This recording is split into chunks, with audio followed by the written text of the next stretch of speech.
Hello friends, welcome to the session on Liberty, Equality and Fraternity in New India. Article 1 of Universal Declaration of Human Rights states that all human beings are born free and equal in dignity and rights. They are endowed with reason and conscience and should act towards one another in a spirit of brotherhood. Let us define the terms liberty, equality and fraternity. Liberty is a power to do or enjoy something that is worth doing or enjoying in common with others. Liberty is the eager maintenance of that atmosphere in which men have the opportunity to be their best selves. Equality implies fundamentally a leveling process. It means that no man shall be placed in society that he can overreach his neighbor to the extent which constitutes a denial of later citizenship. What is fraternity? In the words of Ambedkar, fraternity means a sense of common brotherhood of all Indians being one people. It is the principle which gives unity and solidarity to social life. Without fraternity, equality and liberty will be no deeper than coats of paint. Ambedkar's view on liberty, equality and fraternity in Indian society was importantly a heritage of Buddhism. He stated that, "I like the religion that teaches liberty, equality and fraternity." He referred to these principles as foundations of an ideal society, an ideal democracy and an ideal religion. To Dr. Ambedkar, the principles of liberty, equality, fraternity are not to be treated as separate items. They form a union of trinity. Without equality, liberty would produce the supremacy of the few over the many. Equality without liberty would kill the individual initiative.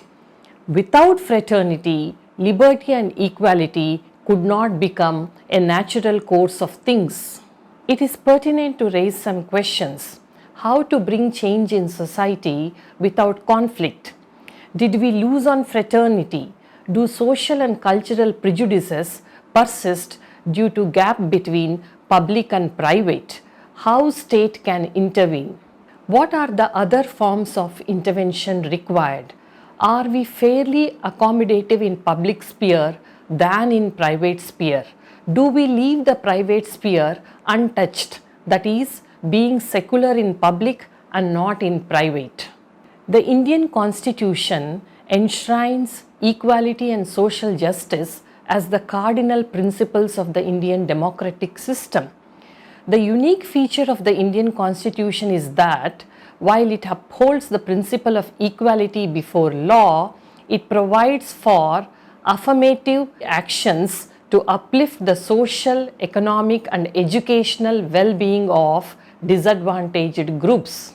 The preamble of the Constitution assures justice, social, economic and political, as well as equality of status and opportunity, with a view to promote among all citizens fraternity, assuring the dignity of the individual and the unity and integrity of the nation. The ultimate objective of the Constitution framers was to establish a casteless society within the framework of a welfare state by gradually eliminating caste hierarchy, caste distinction and caste stigma, and thus to ensure the dignity of the individual and equality of status among all the citizens of India. What does New India stands for? New India represents a resurgent India, that is, from Sankalp to Siddhi. Sankalp is the pledge, Siddhi is the achievement. It is a pledge to achieve Swachh, Swasth, Shikshit, Sampann, Saksham and Surakshit Bharat.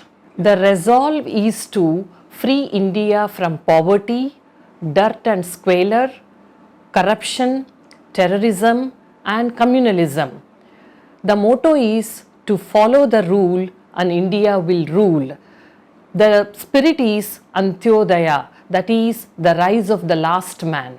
It is also referred recently to Sarvasheshtra Bharat, Jagat Guru Bharat, Ek Bharat, Shreshtata Bharat.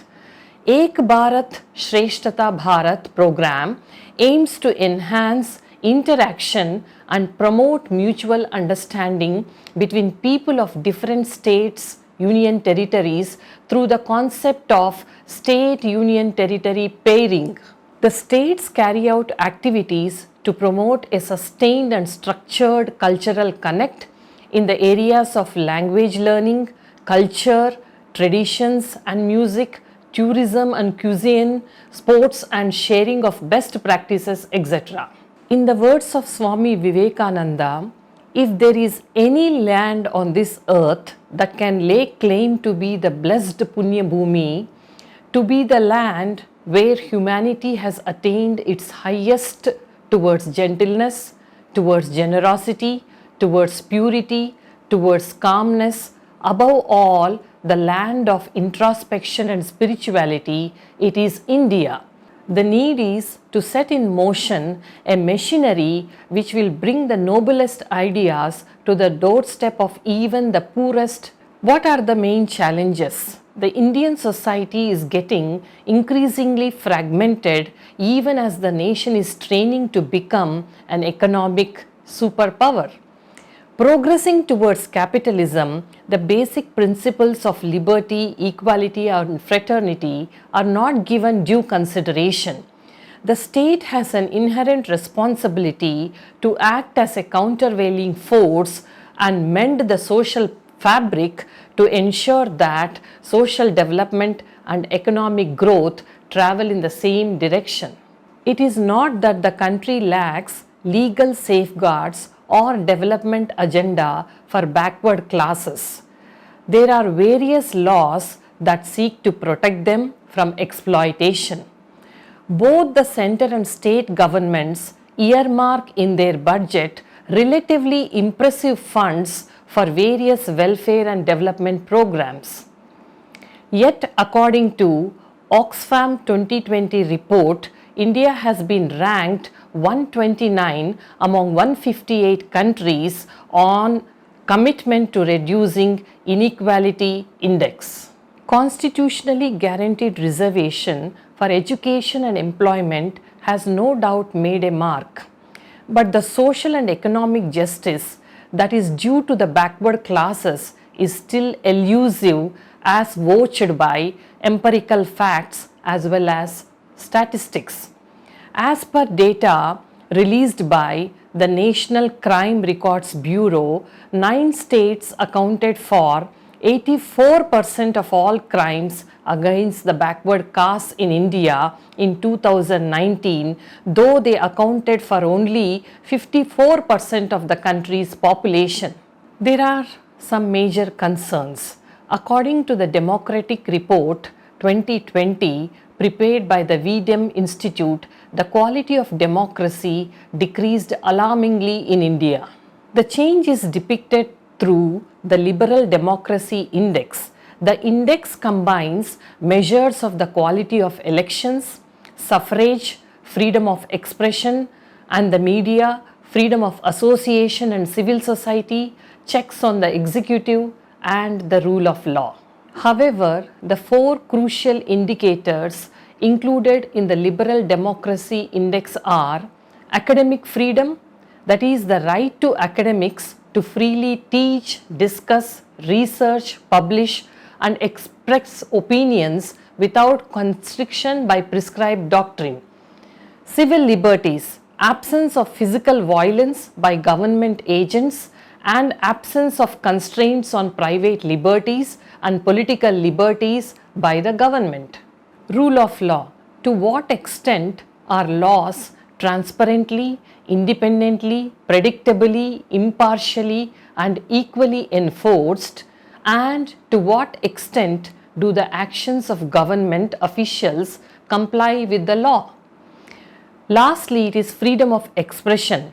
To what extent does government respects press and media freedom, the freedom of ordinary people to discuss political matters at home and in the public sphere, as well as the freedom of academic and cultural expression? The Freedom in the World 2020 report ranks India at the 83rd position. It covers 195 countries, awarding scores based on two indicators.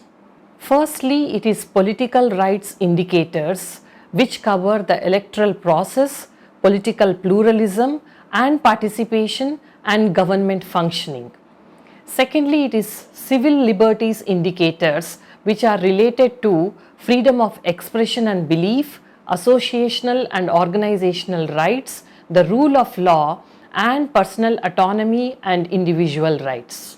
Interestingly, Thomas Piketty and Lucas Chancel, in their research paper titled Indian Income Inequality 1922 to 2015, From British Raj to Billionaire Raj, brings out that over the 1980 to 2015 period, the top 0.1% of earners captured a higher share of total growth than the bottom 50%, while the top 1% received a higher share of total growth than the middle 40%.